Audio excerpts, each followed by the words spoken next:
नबी करीम हज़रत मोहम्मद मुस्तफ़ा सल्लल्लाहु अलैहि वसल्लम की विलादत का जश्न कराची से खैबर तक पूरा मुल्क सज गया। शमए रिसालत के परवाने अपने अपने अंदाज में खुशियाँ मना रहे हैं। शहर क़ायद में घर घर जश्न, गली मोहल्लों की रौनकें बढ़ गईं। मुख्तलिफ इलाकों से छोटे बड़े जुलूस बरामद हुए।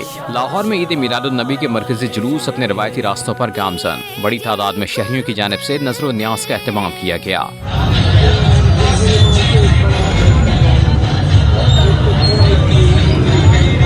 मुल्तान में भी रैलियां निकाली गईं। शहरियों की बड़ी तादाद ने शिरकत की।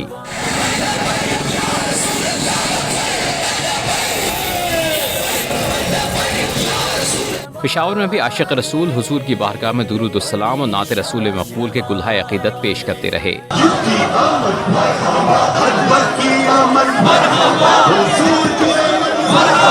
कोयटा में मरकजी जुलूस बरामद हुआ। जुलूस की सिक्योरिटी के लिए सख्त इंतजाम किए गए हैं।